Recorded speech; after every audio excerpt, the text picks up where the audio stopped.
नमस्कार दोस्तों, रोमा की आवाज़ 2.0 में आपका स्वागत है। आज की हमारी कहानी का नाम है बुरे कर्मों की सज़ा। रोड पर तेज रफ्तार से गाड़ियां चल रही थीं और बारिश भी हो रही थी, लेकिन बारिश तेज नहीं, थोड़ी धीमी धीमी हो रही थी। लोग तेजी से इधर उधर भाग रहे थे। एक औरत एक आदमी से भीख मांग रही थी। तभी वह आदमी उस औरत से चिल्लाते हुए बोलता है, चल भाग यहाँ से, जाने कहाँ से आ जाती है। इसके पास तो इतनी बदबू आ रही है कि खड़ा भी नहीं हुआ जा रहा। औरत के शरीर में जगह जगह घाव थे। वह दर्द से कराह रही थी और लोगों से भीख मांग रही थी।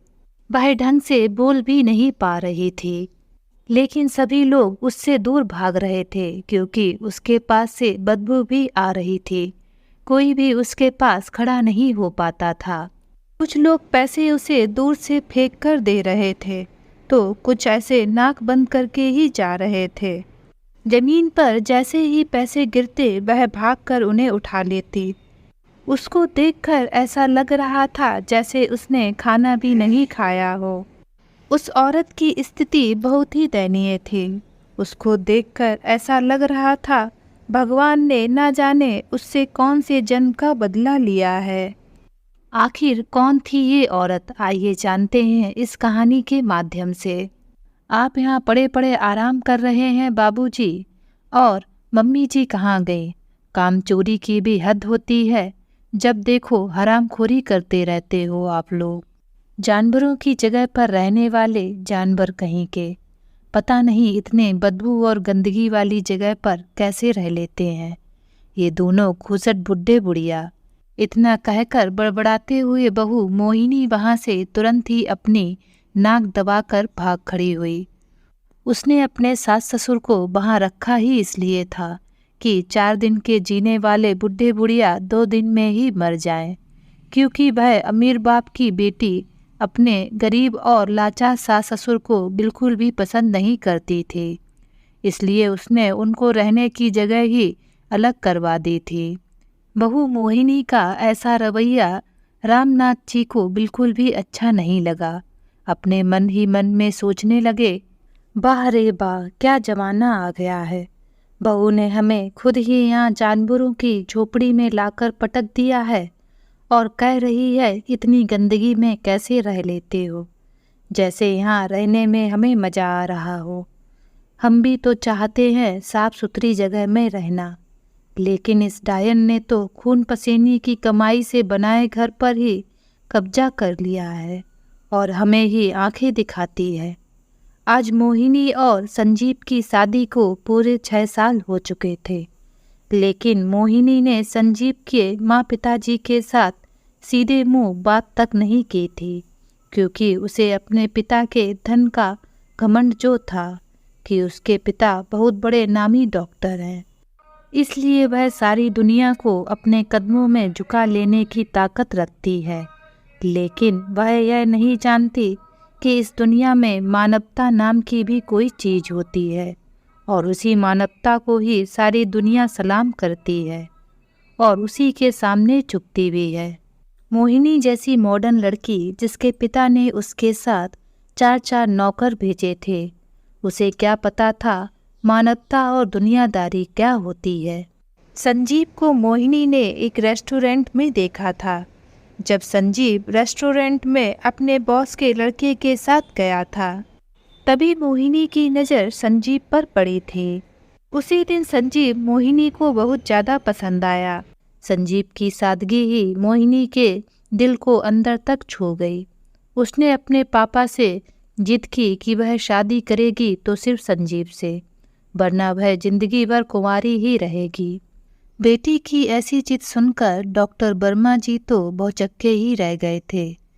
वर्मा जी ने संजीव के बारे में पूरी जानकारी इकट्ठी की तो पता चला कि माँ कमला देवी जी घर पर सिलाई का काम करती हैं और पिता रामनाथ जी छोटी सी किराने की दुकान चलाते हैं, जिससे बहुत ज़्यादा आमदनी तो नहीं होती, और संजीव भी एक फैक्ट्री में मैनेजर की पोस्ट पर कार्यरत था।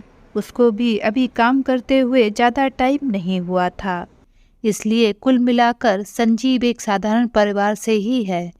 लेकिन मोहिनी के पिता को अपनी बेटी की जिद के आगे हार माननी पड़ी और मोहिनी का रिश्ता संजीव के घर लेकर जाना पड़ा।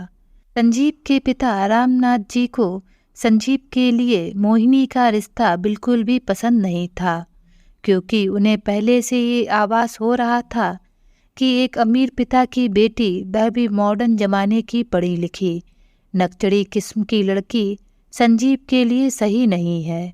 रामनाथ जी ने उसे देखते ही अंदाजा लगा लिया था। लेकिन संजीव की माँ कमला देवी जी तो सरल व्यवहार की महिला थीं, जिन्हें जमाने के ज़्यादा दांव पे समझ में नहीं आते थे। वे छल कपट से कोसों दूर सरल हृदय की महिला थीं। इसलिए उन्होंने अपने बच्चों की खुशी में ही अपनी खुशी मानकर अपने पति रामनाथ जी को भी मोहिनी और संजीव की शादी के लिए मना लिया और उन दोनों की शादी बहुत ही धूमधाम से कर दी गई, जिसका सारा खर्च भी मोहिनी के पिता ने ही उठाया ताकि समाज में बेइज्जती ना हो सके। मोहिनी को इसी बात का घमंड था कि उसके पिता के पास इतना पैसा है कि वह चाहे तो इस दुनिया की हर चीज़ खरीद सकती है। इसीलिए आए दिन वह अपने सास ससुर का अपमान करती रहती थी। संजीव भी अपने सामने अपने माता पिता का अपमान होता देखकर भी कुछ नहीं कर पाता था, क्योंकि मोहिनी उसे आत्महत्या करने और दहेज प्रथा के जुर्म में गिरफ्तार करवाने की धमकी दिया करती थी। मोहिनी चाहती थी कि जिस प्रकार वह अपने सास ससुर से लड़ाई झगड़े करती रहती है, उन्हें अपमानित करती रहती है, संजीव भी ऐसे ही अपने माता पिता से लड़ाई करे, उन्हें अपमानित करे। इसलिए वह हमेशा ऐसे समय की तलाश में रहती थी कि जब संजीव के माता पिता उसकी नज़रों में गलत साबित हों। मोहिनी रोज ही किसी न किसी बात को लेकर अपने सास ससुर से लड़ाई झगड़े करती रहती थी। इसलिए संजीव चाहता था कि वह अपने मैके चली जाए, लेकिन वह वहाँ भी नहीं जाना चाहती थी। उसे तो संजीव के मम्मी पापा से लड़ाई करने में ही मज़ा आता था। मोहिनी घर का कोई काम नहीं करती थी और ना ही घर के नौकरों को करने देती थी। वह कभी भी उन्हें अपने कमरे में बुला लेती और कभी उनके साथ गेम खेलती या कभी अपने हाथ पैर दबाती, कभी अपने सिर की मालिश करवाती, क्योंकि नौकरों की तनख्वाह तो उसके पापा के घर से मिलती थी और बाकी के अधूरे काम वह अपनी सासू माँ से करवाती। बेचारी कमला देवी जी जब तक उनके हाथ पैर चलते थे तब तक तो उन्होंने सारे काम अच्छे से किए, लेकिन धीरे धीरे बुढ़ापे के कारण अब उनसे सारे काम नहीं किए जाते थे। मोहिनी ने देखा बुढ़िया अब किसी काम की नहीं रही, तो उसने उन दोनों बुजुर्गों का सामान घर के पीछे बनी छोटी सी झोपड़ी, जिसमें बहुत दिनों पहले गाय बकरियां बांधी जाती थीं, वहां डलवा दिया। झोपड़ी से बहुत बदबू आ रही थी, क्योंकि कई दिनों से साफ सफाई नहीं की गई थी। कमला देवी जी ने मोहिनी के सामने हाथ पैर जोड़े और गिड़गिड़ाते हुए कहा, बहू हम बुढ़े बुढ़ियों पर रहम करो। वह झोपड़ी कई दिनों से बंद पड़ी है और ना ही उसकी साफ सफाई हुई है, इसलिए वहाँ से बहुत बदबू आ रही है और छोटे छोटे उड़ने वाले कीड़े भी काट रहे हैं। संजीव के पापा की तबीयत भी खराब हो गई है, उन्हें सांस लेने में परेशानी हो रही है, इसलिए मैं तुम्हारे हाथ जोड़ती हूँ, तुम्हारे पैर पड़ती हूँ बहू, तुम हम बुढ़े बुढ़ियों पर कुछ तो रहम करो। मोहिनी उस समय अपनी एक सहेली जो विदेश में रहती थी उसके साथ वीडियो कॉलिंग पर बात कर रही थी। उसकी सहेली ने कमला देवी जी की दयनीय हालत को देख लिया और उसने कमला देवी जी को मोहिनी को बहू कहते हुए भी सुन लिया था। तो उसने कहा, अरे मोहिनी, तू ठहरी इतनी अमीर बाप की बेटी, पढ़ी लिखी मॉडर्न जमाने की लड़की, और तेरी शादी ऐसे फटीचर के घर में जिन्हें ना ही पहनने का सलीका है और ना बोलने का। देखने में तो ये किसी भिखारी से कम नहीं लग रहे हैं। कौन है वह बुढ़िया जो तेरे पीछे हाथ जोड़े खड़ी है? मोहिनी ने अपने आँखों के ऊपर आए बालों पर फूंक मारते हुए ना मुंह बनाते हुए कहा, अरे यार, तू भी क्या फालतू लोगों के बारे में बात करने लगी। तुम्हें ऐसा लग रहा है कि ऐसी फटीचर भिखारिन मेरी सास होंगी। ये तो मेरे घर की नौकरानी है, इसे कुछ चाहिए होगा इसीलिए खड़ी है। मोहिनी ने अपनी सहेली को लाख दलीलें देने की कोशिश की, लेकिन उसकी सहेली नहीं मानी। उसने कहा, तुझे बहू कह रही है, जरूर वह तेरी सास ही है। मोहिनी ने उस समय तो उससे मजाक मजाक में हाँ कह दिया, लेकिन अंदर ही अंदर उसके मन में अपनी सास के लिए आग की ज्वाला धधक रही थी। उसने अपनी सहेली के साथ बहुत देर तक बात की। जैसे ही फोन काटा, सबसे पहले अपनी सास की तरफ मुड़ी। कमला देवी जी वहां से जा चुकी थीं। वह गुस्से से आग बबूला होती हुई सीधे वहां पहुंची जहां रामनाथ जी बहुत ही कठिनाई से सांस ले रहे थे। वह अपनी नाक दबाते हुए बोली, अरे बुड्ढे, तू यहाँ पड़ा पड़ा आराम फरमा रहा है और उस बुढ़िया को कहाँ भेजा है? जानवरों की जगह में रहने वाले जानवर कहीं के, पता नहीं इतनी बदबू और गंदगी वाली जगह में कैसे रह लेते हो। कहकर बड़बड़ाती हुई मोहिनी तुरंत ही वहां से निकल गई। इतनी बदबू आ रही थी कि वह 1 मिनट भी वहां नहीं रह पाई। थोड़ी देर में कमला देवी जी थोड़ा सा गोबर लेकर आई ताकि वह उस झोपड़ी को नीचे से लिपाई कर सकें। फिर थोड़ी देर में नीम की पत्तियों का धुआं किया ताकि वहां के सारे मच्छर और कीड़े मकोड़े भाग सकें। कमला देवी जी के प्रयास से वह झोपड़ी 2 दिन के अंदर साफ सुथरी और रहने लायक हो गई। और उधर मोहिनी मन ही मन खुश हो रही थी कि चलो, इतनी गंदी जगह में रखा है कि वह 4 दिनों तक जीने वाले 2 ही दिनों में मर जाएंगे। कुछ दिनों बाद ही मोहिनी फिर से किसी काम से घर के पीछे गई। उसने देखा, अरे बुढ़िया ने तो झोपड़ी की काया पलट ही कर दी है। तो उसके दिमाग में फिर खिचड़ी पकने लगी। उसने उन्हें परेशान करने की तरकीब सोची। उसने अपने घर के निकलने वाले सारे कूड़े को उस झोपड़ी के सामने डाल दिया ताकि वे दोनों जैसे ही उठें, सबसे पहले उन्हें कूड़े की बदबू ही मिले। सुबह होते ही कमला देवी जी जैसे ही उठीं, बदबू सीधे झोपड़ी के अंदर गई, जिसकी वजह से रामनाथ जी को सांस लेने में परेशानी होने लगी। कमला देवी जी भागती हुई जब अपनी बहू से उस कूड़े के बारे में बात करने गईं, तो वह फिर से वीडियो कॉलिंग पर अपनी सहेली से बात कर रही थी। उस दिन फिर से उसकी सहेली ने कमला देवी जी को देख लिया तो मोहिनी की फिर से हंसी उड़ाई। आज तो मोहिनी का गुस्सा बर्दाश्त से बाहर था। उसने कॉल कट किया और कमला देवी जी की तरफ मुड़ी। उसने आओ देखा ना ताओ कमला देवी जी को लात घूंसों से मारने लगी। कमला देवी जी पूछती रह गईं, बहू, आखिर मेरा कसूर क्या है? मुझे क्यों मार रही हो? लेकिन मोहिनी ने उनकी एक ना सुनी और कभी उनके बाल खींचकर घसीटती, कभी लात से मारकर गेंद की तरह इधर उधर लुढ़काती। कमला देवी जी का चिल्लाना सुनकर संजीव भी जाग गया।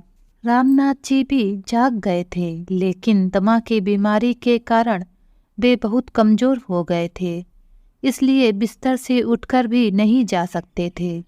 लेकिन संजीव जल्दी से अपने बिस्तर से उठा और उधर दौड़कर भागा जिधर से शोर सुनाई दे रहा था। मोहिनी का रौद्र रूप देखकर संजीव तो हक्का बक्का रह गया। अपनी पत्नी के द्वारा अपनी ही माँ को इतनी बेरहमी से पिटता देख संजीव की आंखों में आंसू आ गए। मोहिनी ने जब उसके मम्मी पापा को उस बदबूदार झोपड़ी में रखा था, तब भी संजीव ने इसका विरोध किया था। लेकिन मोहिनी ने संजीव को धमकी दी थी कि वह उसके मम्मी पापा को जहर देकर मार डालेगी और उसे भी दहेज प्रथा के केस में अंदर करवा देगी। इसलिए वह चुपचाप रहा, दिल में यह तसल्ली रखकर कि कम से कम उसके माता पिता उसकी आंखों के सामने तो हैं। लेकिन आज तो मोहिनी ने हद ही कर दी थी। इसलिए संजीव ने आगे पीछे कुछ भी नहीं सोचा और अपनी माँ को बचाने के लिए उन दोनों के बीच में चला गया। मोहिनी के अंदर उस समय क्रोध तो इतना भरा था कि उसने अपने पति को भी लात घूंसों से खूब मारा। जब संजीव ने उसे शांत कराने के लिए उसके हाथ पकड़ लिए तो उसने उस पर इल्ज़ाम लगा दिया कि उसने उसे मारा है और अपने तीनों नौकरों को बहुत सारे पैसे देकर अपने पक्ष में करके गवाह बना लिया कि उन्होंने संजीव को मारते देखा है, जबकि संजीव ने मोहिनी पर हाथ भी नहीं उठाया था। पापा डॉक्टर वर्मा ने भी अपनी बेटी की बात मानकर संजीव को पुलिस के हवाले कर दिया और मोहिनी ने कमला देवी जी और रामनाथ जी को घर से धक्के मारकर बाहर निकाल दिया और ये धमकी दी कि अगर आपको अपना बेटा वापस चाहिए तो चुपचाप रहिएगा, किसी को भी सच्चाई बताने की कोई ज़रूरत नहीं है, वरना आपका बेटा जिंदगी भर जेल की चक्की पीसता रहेगा। दोनों माता पिता ने वादा किया कि वे लोग किसी से कुछ नहीं कहेंगे, लेकिन उनके बेटे को आज़ाद करवा दे। मोहिनी को पता था कि ये दो कौड़ी के लोग न्याय की नहीं बल्कि अपने बेटे की ही सोचेंगे, इसलिए उसने ऐसी शर्त रखी और कुछ दिनों तक जेल में रखने के बाद मोहिनी ने अपना केस वापस ले लिया और संजीव से तलाक ले लिया। मुआवजे के रूप में उसने संजीव के माता पिता के जीवन भर की कमाई का एकमात्र सहारा, जिसमें वे लोग अपना सर छुपा सकते थे, उस घर को मांग लिया। संजीव ने मोहिनी से बहुत निवेदन किया कि घर उसके माता पिता को वापस कर दे तो संजीव अपनी तनख्वाह में से आधी तनख्वाह उसे हर महीने दिया करेगा, लेकिन वह नहीं मानी और उसने तीनों को घर से धक्के मारकर बाहर निकाल दिया। अब तो संजीव अपने आप को बहुत ही लाचार महसूस करने लगा। 2 दिन उन्होंने रेलवे स्टेशन पर गुजारे। संजीव ऑफिस गया। बॉस ने उसे बताया कि वे लोग जिस प्रोजेक्ट पर पिछले 6 वर्षों से काम कर रहे थे वह सफलतापूर्वक अप्रूव कर दिया गया है और उसी के सिलसिले में उनके साथ संजीव को भी कुछ दिनों के लिए विदेश जाना होगा, क्योंकि बॉस के बेटे बहू अपने हनीमून ट्रिप पर गए हुए हैं। शादी को 6 साल हो चुके थे, लेकिन काम की अधिकता के कारण वे कहीं भी नहीं गए थे, इसलिए थोड़ी फुर्सत मिलने पर प्रोग्राम बनाया और इतना बड़ा प्रोजेक्ट पास हो गया। इसीलिए संजीव को मजबूरन अपने बॉस के साथ विदेश जाने के लिए हाँ कहना पड़ा। संजीव ने अपने माँ पिताजी को भी नहीं बताया कि वह विदेश जा रहा है और जल्दी जल्दी में अपने ऑफिस की तरफ से ही अपने बॉस के साथ विदेश निकल गया। उसकी बॉस की पत्नी नेक दिल इंसान थी। वह एक माँ की ममता को समझती थी और संजीव की सादगीपूर्ण व्यवहार को भी समझती थी। संजीव शर्मीला लड़का है, इसलिए वह अपने परिवार वालों के बारे में कुछ नहीं कहता था। यह सोचकर उन्होंने कुछ राशन का सामान और घर गृहस्थी के काम आने वाली वस्तुएं खरीदकर स्वयं उसके मम्मी पापा से मिलने चली गईं, पर जाकर देखा कि अजनबी लोग वहां बैठे हंसी मजाक कर रहे थे। मोहिनी की नज़र जब संजीव की मालकिन पर पड़ी तो सर पर पल्ला रखकर और घड़ियाली आंसू बहाती हुई बोली, आंटी जी, संजीव कहाँ गए? पता ही नहीं चल रहा। ना ही वे घर पर आए हैं और ना ही उन्होंने कोई फ़ोन ही किया है। इस बारे में सोच सोच कर तो मेरा दिल बैठा जा रहा है। कहती हुई वह सामान लेकर रोने लगी।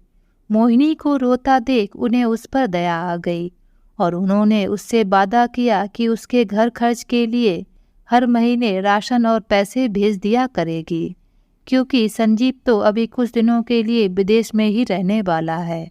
और जब उन्होंने संजीव के मम्मी पापा के बारे में पूछा तो उसने कह दिया कि वे लोग तीर्थ यात्रा पर गए हुए हैं। संजीव की मालकिन राधिका जी को उस पर और भी दया आ गई, इसलिए उन्होंने अपनी तरफ से 10,000 रुपये खर्च करने के लिए दे दिए। मोहिनी ने उनके पैर छुए और मन ही मन बहुत खुश हुई। उनके जाने के बाद उसके घर आए उसके मतलबी दोस्तों से ठहाके लगाते हुए बोली, जितने मूर्ख संजीव और उसके माँ बाप हैं, उनसे कहीं ज़्यादा मूर्ख तो उसकी बॉस की पत्नी है। उसे इतना भी पता नहीं कि मैंने ही उसके लाडले संजीव और उसके माता पिता को धक्के मारकर घर से बाहर निकाला है और सभी लोग एक दूसरे को तालियां देकर हंस पड़े। इधर राधिका जी ने संजीव को भी बोल दिया कि वह उनके माता पिता का ध्यान रखे हुए हैं, तो संजीव भी विदेश में निश्चिंता पूर्वक रहने लगा। उसे लगा कि हो सकता है मेरे माता पिता मेरा पता लगाने के चक्कर में मेरे बॉस के यहाँ पहुँच गए होंगे, क्योंकि वह सीधा ही दफ्तर से अपने बॉस के साथ विदेश चला गया था और उसके पास इतना टाइम नहीं था कि वह जाकर अपने माता पिता को कुछ बता सके। अब राधिका जी संजीव के घर यानी मोहिनी के घर 2-4 दिनों के बाद कुछ न कुछ भिजवा दिया करती और मोहिनी खुशी खुशी रोज ही अपने दोस्तों के साथ उनके द्वारा भेजे गए सामानों से एंजॉय करती रहती। संजीव के माता पिता रोज ही अपने बेटे के वापस आने का इंतजार करते रहते। कई दिनों तक तो उन दोनों ने पानी पी पी कर अपनी भूख को शांत करने की कोशिश की, लेकिन जब भूख उनके बर्दाश्त से बाहर होने लगी तो दोनों ने स्टेशन पर जाने आने वाले लोगों से भीख मांगना शुरू कर दिया। रामनाथ जी और कमला देवी जी स्वाभिमानी किस्म के लोग थे। जब जब ये लोग लोगों के सामने भीख मांगने के लिए हाथ फैलाते तो उनकी आंखों में आंसू आ जाते। इसलिए उन्होंने आपस में विचार किया कि अब वे लोग भीख नहीं मांगेंगे, बल्कि रामनाथ जी ने कहा कि वे जूते पॉलिश किया करेंगे, कमला देवी जी चिप्स का पैकेट बेचेंगी। इस प्रकार वह इतना पैसा कमा ही लेंगे कि दोनों का पेट आराम से भर जाएगा। दूसरे दिन भीख में मिले कुछ रुपयों से जूते पॉलिश करने का कुछ सामान रामनाथ जी ने खरीदा और एक कोने में अपनी छोटी सी दुकान लगा ली। कमला देवी जी ने भी कुछ चिप्स और कुरकुरे के पैकेट खरीदे और लोगों के पास जा जाकर बेचने लगीं। कमला देवी जी के चिप्स और कुरकुरे पैकेट को ज़्यादातर लोग नहीं खरीदते थे, क्योंकि सभी लोग तो पहले से ही दुकान से खरीदकर खाने पीने का पर्याप्त सामान लेकर चलते थे या फिर ट्रेन के अंदर कोई बेचने आता उससे खरीद लेते थे। इसलिए रेलवे स्टेशन में घूमते फिरते वो भी चिप्स कुरकुरे के पैकेट खरीदना पसंद नहीं करते थे। इसीलिए कमला देवी जी को चिप्स और कुरकुरे के पैकेटों को बेचने के लिए बहुत मशक्कत करनी पड़ती थी। एक दिन रामनाथ जी जूते पॉलिश कर ही रहे थे कि उनके पास संजीव के बॉस अजय ने अपने जूते वाले पैर रख दिए। रामनाथ जी नीचे सिर किए उनके जूतों को अच्छी तरह से चमकाने में लगे रहे। तभी अजय ने कहा, लगता है आप बहुत पुराने मोची लगते हैं, तभी तो आपको इतना अनुभव है, क्योंकि आप इतने सलीके से जूते पॉलिश करते हो। तभी रामनाथ जी ने अपना सिर ऊपर किया। उनके बाल और दाढ़ी बढ़ी हुई थी, फिर भी उन्होंने रामनाथ जी को पहचान लिया और कहा, अरे रामनाथ जी, आप यहाँ पर ये काम क्यों कर रहे हो? आप दोनों पति पत्नी तो तीर्थ यात्रा पर गए हुए थे ना, फिर आप यहाँ यह सब क्यों कर रहे हो? और आपके घर तो मेरी पत्नी राधिका जी कुछ ना कुछ भेज दिया करती हैं ताकि आप लोगों को कोई तकलीफ ना हो, फिर आप यह सब काम क्यों कर रहे हैं? उसी समय कमला देवी जी भी उनके पास कुछ चिप्स और कुरकुरे के पैकेट लिए चली आ रही थीं। अजय जी ने जब उन्हें देखा तो समझ गए कि दाल में कुछ काला है। रामनाथ जी और कमला जी को अपने पास बिठाया और पूछा, आखिर उनके साथ क्या हुआ है? कमला जी और रामनाथ जी ने रो रो कर वो सारी बातें बताईं जो मोहिनी ने उनके साथ किया था। अजय जी समझ गए कि मोहिनी कितनी चालाक औरत है। पत्नी राधिका जी को फ़ोन लगाया और सारी बात बता दी कि मोहिनी ने अपने पति और उसके माँ बाप के साथ क्या किया है। इसीलिए अब उसके पास कुछ भी चीज़ या पैसे भेजने की कोई ज़रूरत नहीं है। अजय जी रामनाथ जी और कमला जी को अपने साथ अपने घर ले गए और उन्हें एक कमरे में रहने के लिए जगह दी, खाने की सारी व्यवस्था की। अजय जी स्वभाव के बहुत ही दयालु किस्म के आदमी थे, इसलिए उन्होंने शहर के बीचों बीच एक किराने की दुकान खोल दी, जिसमें दोनों पति पत्नी दिन भर रहते। दोनों का व्यवहार इतना अच्छा था कि ग्राहकों की लाइन लगी रहती थी। अब तो रामनाथ जी और कमला देवी जी के पास फुर्सत ही नहीं रहती। वह ग्राहकों से इतने बिजी रहते कि उनके पास टाइम ही नहीं बचता। इधर उनका बेटा भी जी लगाकर मेहनत कर रहा था। दिन पर दिन उन लोगों की तरक्की होती चली गई। एक दिन रामनाथ जी अपनी दुकान खोलने के लिए जैसे ही अपनी गाड़ी से उतरे, उन्हें अपनी दुकान के पास एक औरत फटे पुराने कपड़े पहने एक कोने में सिमटी हुई दिखाई दी, जिसके ऊपर मक्खियां बिनकती रहती थीं। उसको कोढ़ की बीमारी हो गई थी। उसके हाथ पैर की उंगलियां गल रही थीं। उसके शरीर में इतनी बदबू आ रही थी कि उसके पास कोई खड़ा भी नहीं रहना चाहता था। जब उस औरत को गौर से देखा तो पता चला कि वह कोई और नहीं बल्कि उनकी बहू मोहिनी ही थी। उसने रामनाथ जी की तरफ शर्म से भरी नज़रों से देखते हुए इशारे में माफ़ी मांगी, क्योंकि उसके शरीर के एक भाग को पैरालिसिस भी हो गया था। वो बोल भी नहीं पा रही थी। तभी कुछ देर बाद कमला जी भी वहाँ पहुँच गईं। मोहिनी को उस हालत में देखा तो वह तो उसे देखते ही रह गईं। फिर उन्होंने उससे पूछा, मोहिनी, ये तुम्हारे साथ क्या हो गया? हमेशा बड़बड़ करने वाली आज इतनी शांत कैसे बैठी है? और तुम्हारे पापा जो सबसे बड़े और नामी डॉक्टर थे, कहाँ गए और कहाँ गई उनकी अमीरी?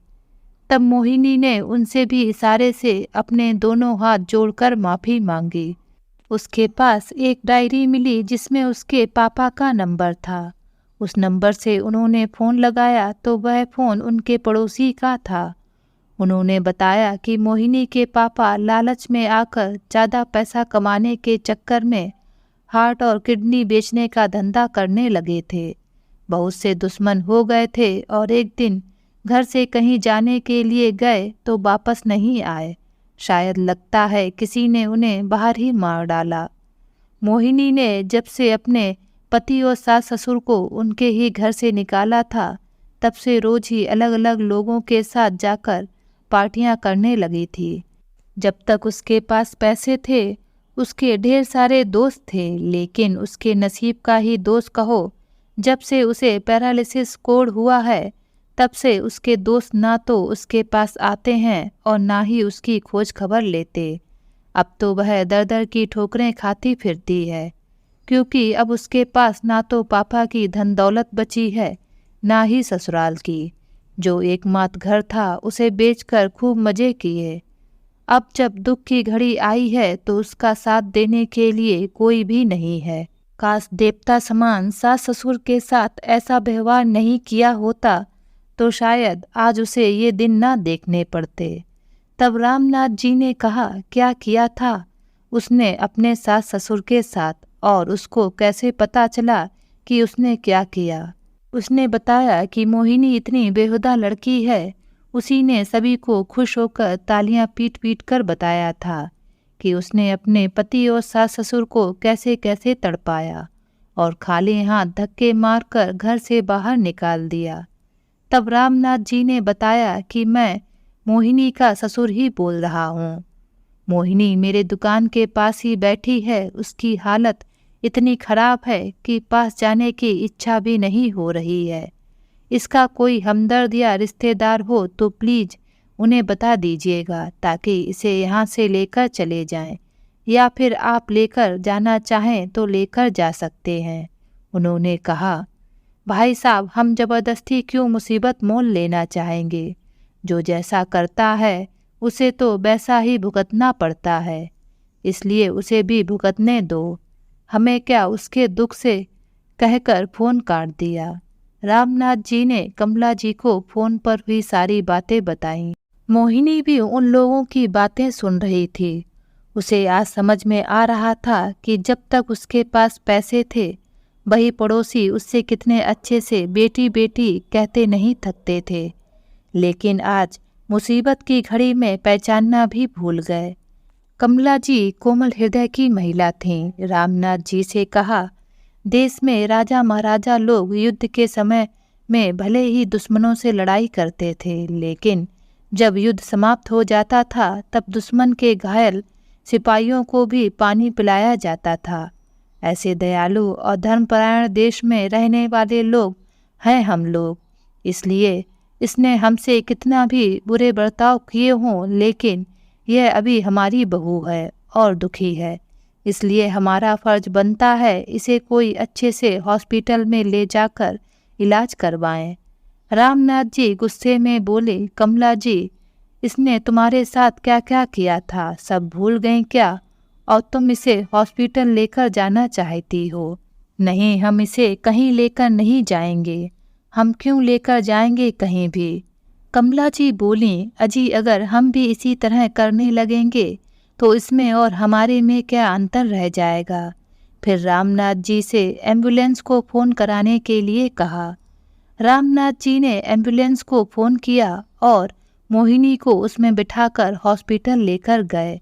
रामनाथ जी ने उसके इलाज में कोई कमी नहीं छोड़ी और एक दिन मोहिनी पूरी तरह से स्वस्थ हो गई और जब उसे अस्पताल से छुट्टी मिली तो वह कमला देवी जी के पैर पकड़कर रोने लगी कि वह अब से एक आदर्श बहू बनकर रहेगी, लेकिन उसे अपने घर में रहने के लिए जगह दे दें।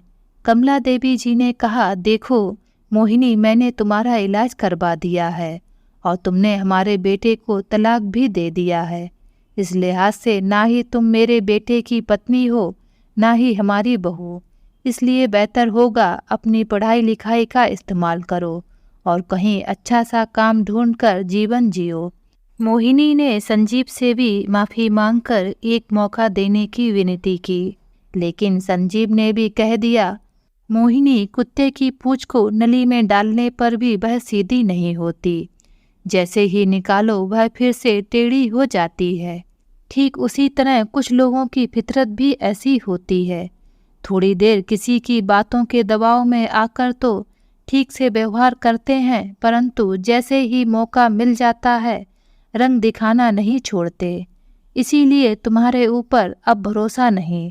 इसीलिए बेहतर होगा और समय बर्बाद ना करते हुए यहाँ से चली जाओ और अपना करियर बनाओ तो ज़्यादा खुश रहोगी।